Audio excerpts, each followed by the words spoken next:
Speaker, and I thank the gentleman from New Jersey, my friend, who has himself shown a considerable amount of leadership on this issue in making sure that American companies on Main Street and all across this country have access to reliable, affordable capital to grow their businesses and create jobs. I also want to thank the gentleman for Florida for participating in the discussion here today in a bipartisan manner, for his support, and for the support of my colleagues both on this side and that side of the aisle who recognize that we do need to fix this problem. H.R. 4167, the Restoring Proven Financing for American Employers Act, is about jobs and economic growth. It's about reliable access to affordable credit to small, mid-cap, and emerging growth companies. In fact, some of the most dynamic and job-producing companies in America.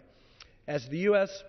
Chamber of Commerce states in its letter of support for my legislation, the Chamber says that this is necessary to, quote, fix the adverse impacts of the Volcker Rule upon thousands of Main Street businesses.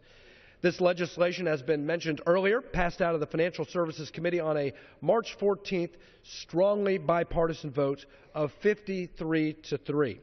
I want to thank Congresswoman Carolyn Maloney for her support in working to develop this common sense legislation to provide a necessary clarification of the Volcker Rule while maintaining the original legislative intent regarding the treatment of collateralized loan obligations. While there are several exemptions provided in the statute, included in Section 619 of the Dodd-Frank Law, which authorizes the Volcker Rule, that language, that legislative language states that, quote, nothing in this section shall be construed to limit or restrict the ability of a banking entity or non-bank financial company supervised by the Federal Reserve Board to sell or securitize loans in a manner otherwise permitted by law. Nevertheless, despite this plain language in the statute, certain asset-backed securities originally thought to be exempt by the Volcker Rule are now subject to the covered fund definition.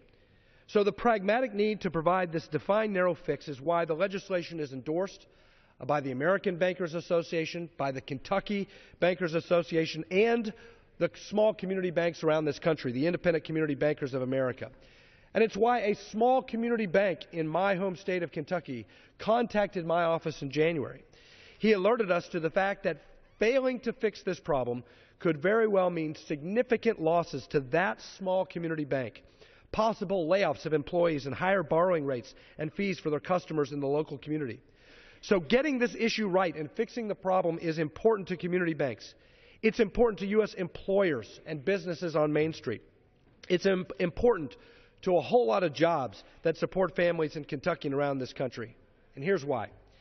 Collateralized loan obligations, or CLOs, have proven to be a critical source of funding for U.S. businesses over the last 20 years.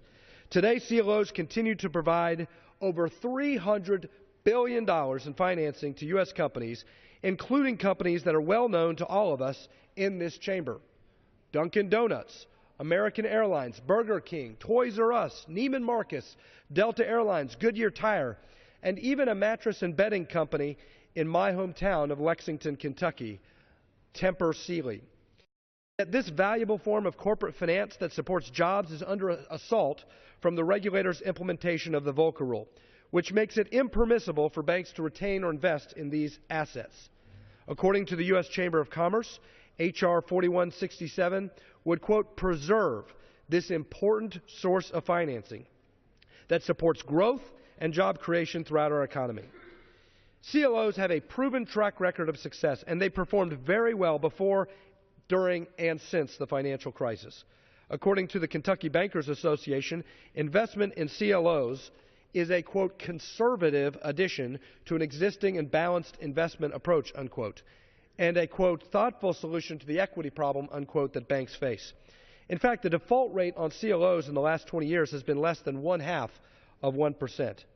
Yet despite this proven track record, despite this critical source of funding for growing U.S. companies and job producers in America, the Volcker Rule regulators require that banks divest of their CLO holdings. The consequences will be a fire sale in the market that will cause significant losses to banks currently holding what are known as legacy CLOs.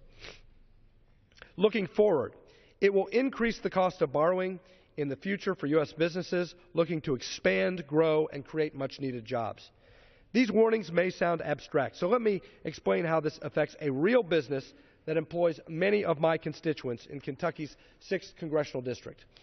Tempur-Pedic is a high-end mattress bedding company, and they produce through space-age technology very comfortable, high-end beds for the top of the market. But they knew that in order to be resilient and to be growing in the future, they needed to acquire a competitor that covered the rest of the marketplace. So the value products, the mid-level products, and a lower but higher level form of mattress. In the event of an economic downturn or competitive pressures in the marketplace, they would have a cross-section of the entire marketplace with all price points of bedding. And so Tempur-Pedic used CLO financing where it didn't have access to affordable corporate bond financing, as affordable corporate bond financing. They accessed CLO financing and closed this transaction where they acquired a well-known company to a lot of Americans, Sealy, and that transaction closed in March of 2013. This allowed them to expand their business and create already, in just a year's time, 200 new jobs in my district. Thanks to CLO financing, Tempur Sealy is now a more resilient company and better poised for growth in the future. And if Tempur Sealy sees an opportunity to grow even more and in need of a commercial loan, we want to make sure that this source of affordable financing is there for them and for all U.S. companies. H.R. 4167 is a defined narrow fix, which clarifies that the Volcker Rule should not be construed to require the divestiture of any debt securities of CLOs prior to July 21, 2017, if such CLOs were issued before January 31, 2014. H.R. 4167 also clarifies that a bank shall not be considered to have an ownership interest in a CLO for purposes of enforcement of the Volcker Rule if such debt security has no indicia of ownership other than the right to participate in the removal for cause or in the selection of a replacement investment manager or investment advisor of the CLO. So in sum, Mr. Speaker, this legislation is a bipartisan, common-sense fix to a real-world problem voiced by community banks and emerging growth companies like Tempur Sealy in my own district that will benefit these companies all around the country. And so I urge a vote in support of H.R. 4167, the Restoring Proven Financing Employers Act. And with that, Mr. Speaker, I yield back the balance of my time. Gentleman yield.